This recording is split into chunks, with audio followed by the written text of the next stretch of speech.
I'm a resident in my 3rd year, and I've just been transferred here. So far, I can't say it's been boring. Can you ever? I've met countless patients with the rarest diseases and been through a lot of difficult situations. I guess that's the adrenaline-inducing medlife everyone craves. I was prepared to feel confused, disgusted, even scared, and yet not in this way.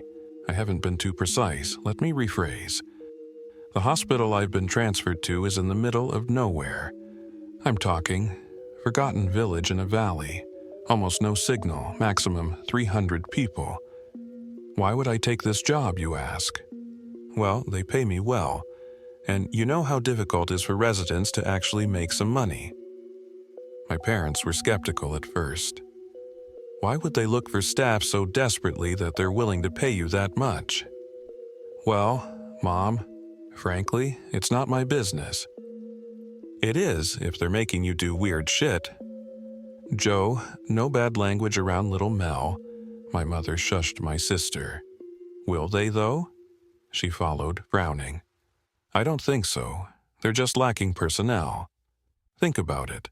No one wants to go to Fucksville in the middle of nowhere and waste their time, pardon, I meant gain experience, for 7 months. They have to attract you in some way. Okay, but call. Or don't, my dad said. Spare us. It's enough I have to listen to you complain 24/7 here. Don't want to mini you on the phone saying the same stuff. All right, I mocked him. I really didn't think anything interesting was going to happen anyway. Mostly, old people going for the billionth checkup just to get out of the house and make sure they don't die, and they live up to being 188, and kids with a cold. I get there, and it's worse than I imagined. I have to rent this flat, which is mostly the first floor of an old building in the Central Plaza, the 4 square feet town center, and stinks of cigarettes and alcohol worse than I do. I have a roommate I barely see and a landlord that instructed me from the beginning not to smoke. The hospital is 2 miles away, in what I like to call the suburbs of this mega-populated area. It's a rotting building with mold in like half of the rooms, and a questionable basement, but at least the staff is nice. I don't know how they passed all safety and health checks, but fuck if I care. Anyway, I start, and there's nothing unusual going on. I don't have much to do, as I anticipated. Walk around, do checkups, draw blood, assist, talk to patients. How are you feeling, ma'am? And how often do you say that happens? All right, I'll see what I can do. I took some night shifts in the first weeks, but it was extremely boring and the mold was bad for my lungs, so I stopped. Nothing interesting happened during the first few weeks. It was truly just me and the cold mountains. A lone and mysterious wolf against this darkness we call life. I don't know what was going to kill me first, the mold or the boring routine. Sometime around 9 p.m., as I wanted to leave, one of the nurses approached me and asked whether I wanted to take an extra shift for the night. Before I opened my mouth to tell her kindly to fuck off, she said something that stopped me. We need help at the morgue. I paused, mouth open. I narrowed my eyes. Who died? She didn't answer. People really die here? Wouldn't the population go down by like half? She scoffed. You should really take things more seriously. I accepted, just to break this endless cycle of waiting around. I was writing a report for an old lady, and she tried to make small talk. She looked at me, narrowed her eyes, and asked me where I was from. Does it matter? I'm here now. Of course it matters. You're transferred to the basement now. They must really like you. The old lady looked familiar, but I couldn't place her anywhere in my mind. She wore this flowery coat and had blue eyes that moved around a lot. I frowned. Yeah? Yes. Tell me what you saw the next time we meet. Okay. Whatever that meant, I thought. The winter air was really getting to me, so I closed the window, then remembered the mold situation and opened it again. When I did, as the glass moved, I saw the old lady's reflection suddenly bending down and turning her head really quick. But when I turned to look, she was sitting in the same position, looking at me and smiling. I looked back at the window's reflection, and there she was, still bent down. I figured I must have been hallucinating due to the mold. The high pay was beginning to matter less and less. Lights flickering, the air got considerably colder as I got to the basement. It looked depressing, and the hallways were really narrow, with yellow walls and creaking doors. For the first time, I missed the familiarity of my tiny flat. There was one doctor there, bent down over something. Hi, you're Mr. Lake?" He didn't answer. He was humming something. I noticed he had his stethoscope on, so I patted him on the shoulder. He didn't flinch, just calmly turned around and looked at me. I saw a dead squirrel behind him, the subject of his examination. "I was listening to some tunes, hi." Inside, the squirrel. "Yeah, you get it." I stared at him puzzled as he stumbled to a drawer and pulled out something. "You must be Mr. Hannigan. Sign." "Is this an NDA?" "Don't worry about it." I actually will worry about it. I'm not signing this. What's going on?" He paused and remained like that for a while. I could hear the creaking floors in the hallway. "Is there someone else with us?" "Well, yeah. You'd think we were alone here? Who in their right mind would be alone here?" He laughed. I frowned. "We're together. We're not exactly alone." "God, you're still talking. Be quiet, Mr. Hannigan. Sign this and be quiet." I don't know why, but I did. Dr. Lake went into the hallway and I heard some whispering. Then he came back. "Okay. They'll bring them in very, very soon." "Them? There's more?" "Yeah, we die in pairs around here." "Right." That was the least weird thing I'd heard tonight. I didn't even question it that much. We sat next to each other in the cold room for a while, and nothing happened. Just waiting in the silence, disrupted by one ticking clock and the wind moving the branches outside. As much as I was freaked out, it was interesting. I was a bit curious to see what was going to happen next, and judging by the non-disclosure agreement I had to sign, the night was not going to be uneventful. "Is your name really Dr. Lake?" I asked. The man flashed me a smile. "It used to be Blake, but I gave a letter up." Then, right as he looked up to the doorframe, his expression dropped. I turned to look, but nothing was there. "They're here," he mumbled, half excited, half nervous, as he sprinted through the door. I followed, and, to my surprise, someone was really there. A nurse wearing 3 crosses around her neck, bringing 2 bodies on 2 distinct tables.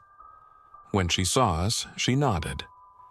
Her face was made only from sharp angles and rough tones, and her eyes had no warmth, no movement, even when she looked at me. Her lips were paper-thin and violet, and her hands covered in cuts. She didn't speak, but Dr. Lake thanked her and we pulled the 2 tables inside the room.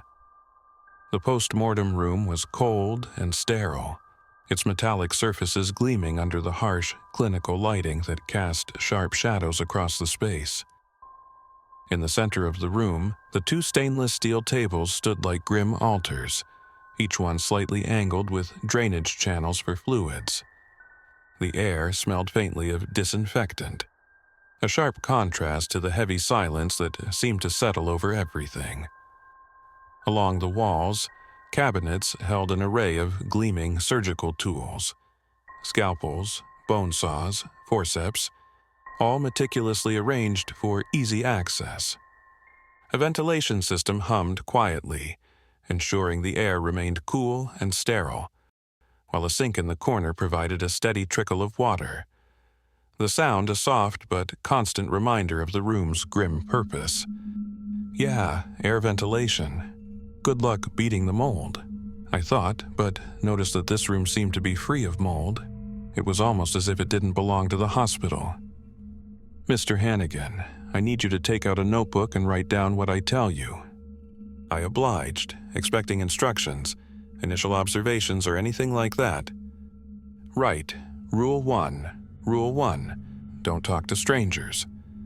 I smiled at the joke, then hovered my pen above the paper, waiting for the actual rule. You done? I looked up, still expecting. Dr. Lake was studying me, impatient. Rule 2. Wait, Rule 1 was, don't talk to strangers. Come on, hurry. We have to be done before the sun rises. What do you mean? I'm sorry, was that a joke? I am dead serious. In this, area, you don't talk to no one. Just me or anyone you know. You see others working in the basement. You do not approach them. You don't talk to strangers. I pressed my pen into the paper and distantly wrote, don't talk to strangers. Rule 2. Always examine everything around. A death is not just the end of a life. It is a separation that bends the universe and snaps it in half. Such thing disrupts the atmosphere, so be mindful of your surroundings. Sometimes the clues are not in the dead body, but everything else around them. Great, I thought. This doctor was fucking crazy. Maybe that's why no one wanted to work with him. Rule 3. Look in the mirror often. It helps you be grounded. Rule 4. Don't look at the blood too much. Rule 5. No, their eyes don't follow you around. You're imagining things. Even if it feels real, don't panic. They can't judge you. Rule 6. Don't look at the photographs before you finish. Just take them and let them develop. By the time you have your verdict, write it on the back of the photographs and let them listen. Rule 7. When you're done, thank them, but don't fully close the door. They need to leave. Get out of the basement quick before they get the chance to follow you home. I was insanely freaked out by the time Lake finished dictating, and he must have noticed because he laughed. Don't worry, Mr. Hannigan, I am a professional at this. God, you should see your eyes. They just keep darting to the door like you're debating whether to make a run for it or not. Trust me, nothing will happen to you. Nothing. I feel like I should at least know what they're for, Doctor, just so I know how to behave. For a moment, he stared at me fully expressionless. Then his eyes drifted to a fixed point in space, and he tilted his head. Yeah, all right. But I'll make it quick. We really need to get to work. I nodded. Remember, you signed the NDA? Yes? That implies no words to anyone. Mom, girlfriend, sister. Yes, sir. All right. His eyes were glistening. They should have told you more. I don't know why they didn't. So, have you ever heard of a purgatory?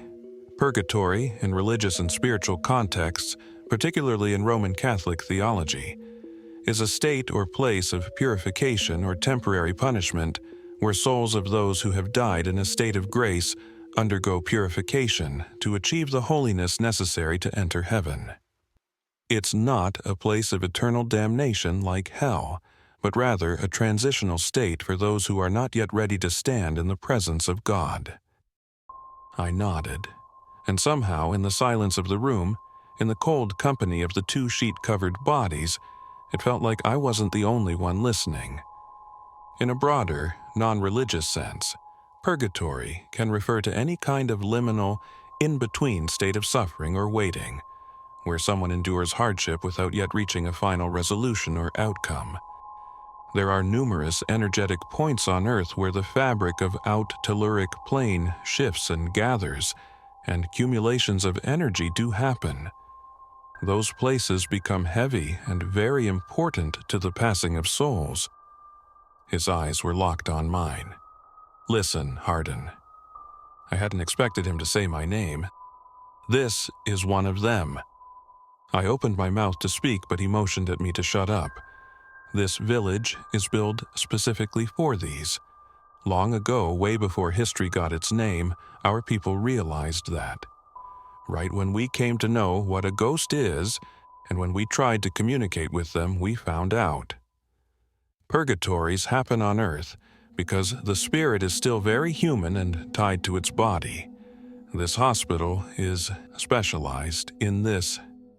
In the corner of my eye, I could swear I saw the white sheet softly lift and come back down, as if the thing behind it was breathing. When you say specialized, he cleared his voice. You felt it. Look at me. I did, and his playful allure had dropped. He was focused and sober. Harden. You've worked with them. No. This hospital is not your usual one. How did you find out about this job? It couldn't be. Through a friend. Do you remember their face? No. Exactly. There's a reason why the mold doesn't affect the patients. They're already dead, waiting. Only they don't fully know they're dead. That's why we hold them down with fake examinations until their time to get judged comes. Down here. But why us? You mean you don't do their autopsies to find out how they died? No, I do the autopsy to determine whether they deserve to go to heaven or hell. That's the real examination. And what's my purpose here? Nothing. I just need your intuition. I blinked, confused. Just watch me work, Lake added, putting his gloves on. And then he began. Pulling the first sheet, I recognized the blue eyes and prominent neck veins from earlier. It was the woman I'd talked to that night. I did what he asked me to. I handed him different utensils, some which I recognized, others strange. A glass ball, holy water, a pair of glasses, a deck of cards, salt, sage. I noted down his observations. Upon examination of the heart, significant coronary artery disease was noted. Patient had driven one of her past lovers to a suicide attempt, then refused to take the blame for it. The left anterior descending artery was found to be approximately 90% occluded by atherosclerotic plaque. Patient knew a family friend abused by their kind, but said nothing.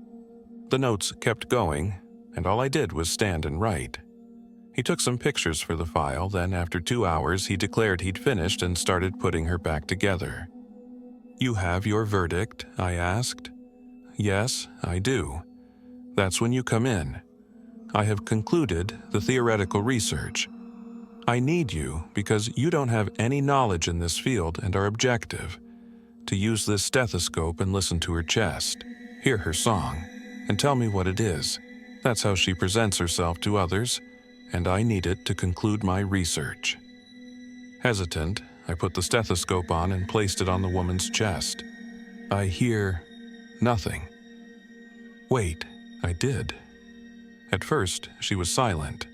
I imagined her chest, drained of life and the air flowing inside, then thought of the impossibility of me ever hearing something. Maybe this is really crazy, I thought. I was waiting for someone to jump from behind with a camera and tell me I've been pranked and that I'll see myself on TV soon. Then, along came a hush. At first, I thought I imagined it. My shoulders and back were tensed up and sweating. Then, I heard a snap, followed by others. A rhythm. I hear a rhythm, sir, doctor. Play it to me. I snapped my fingers the way I'd heard, and Lake wrote something down. Then took one of the photographs and wrote in caps, hell, on the back of it. He folded the photograph without looking at it and put it in an envelope. One done, one to go. I was about to lift the end of the stethoscope when I heard it loud and clear, coming from the depth of the woman's chest. My eyes widened. The voice had spoken very clearly to me. Dr. Lake saw my reaction and asked me whether I had heard something else. No, it's just, I still need to get used to this. Right. Can I go to the bathroom? Lake raised his eyebrows. We really don't have much time. You can go after... I really need to go now. I saw it down the hall. I'll be quick, I promise. He sighed. Fine. I nodded, then turned and left, closing the door behind me. I could have left it open, but I didn't. This way, if he came after me, I'd hear. I got inside the stall and did my thing, then stopped. The hallway was silent, and so was the restroom. I struggled to hear any footsteps. I waited. There was no window I could go through. We were in the basement. Then I heard the click of the door. Hardin? Yeah, just a moment. I'm inside. I just need to puke. It's been too much for me. Okay, I'll wait for you here. I really can't puke with others listening. It feels weird. I heard a sigh. I'll be at the end of the hallway, waiting for you. Okay. I waited until his footsteps reached the end of the hallway, then for another minute. I got out and turned the tap on for a while, thinking. The stairs were halfway to the morgue. I could make a run for it, but I didn't know how fast he was. If he could catch me. I needed to walk slowly until I'd reach the stairs, then run upstairs. Out of the hospital, into the night, start my car and drive. I took the plunger and hid it behind me just in case, then opened the door and stepped into the hallway. Lake's silhouette was at the end of it, waiting. I walked slowly, one foot in front of the other. He came closer too. Fuck. Say something, talk to him. God, I thought my stomach was stronger than that. I'm so sorry, it's so embarrassing. It's fine. When I reached the stairs, he'd come closer. In a second, I bolted upwards, skipping steps, fully conscious he was behind me. Fear had emptied my guts, and my heart beat in a rhythm I hadn't ever known. My mouth dry, I reached the ground floor, only to find it empty. The lights were off, and no one was around. The silence was grim and deeply disturbed me. No patients, no doctors. I turned, face to face with Lake. Come back. It's not that easy to go. In a moment, I heard a crack and a thud and realized my hand had produced it. I'd hit him in the head with the plunger, driven by desperation and horror. And now Lake was laying down, his head crowned by a crimson halo of blood that began to spread across the floor. Blind by fear, my heart going crazy and palms sweaty, I pushed the entrance doors wide open, then looked back only once before hitting the gas. I saw Dr. Lake's dead, wheezing body on the floor, and someone, or something, going up the stairs, even if I knew no one else was in the basement. That was enough for me. As I drove away, dozens of silhouettes watched me from the windows of the hospital. I got to my flat and started packing my bags. The words I'd heard inside the woman echoed through my mind. A final warning. A final message. They'll kill you after he's done with the second body and bring in another young resident the next day. They just use your innocence. My roommate cursed me for turning on the lights and making so much noise in the middle of the night. I wondered how much he knew about this place. As I slammed the door behind me, I couldn't help but wonder what would happen now, after I'd found out everything and spoken about it. Dr. Lake's dead body remained imprinted in my mind, along with his words, which still haunt me hours after everything happened, at the diner I've stopped at to write this. We die in pairs around here. Thank you for watching. If this story kept you on edge, please hit like, subscribe, and share your thoughts in the comments. What would you do in a place like this? For more horror stories that reveal the darker side of humanity and the unexplained, turn on notifications. Remember, some places have rules for a reason. Until next time, stay curious and stay safe.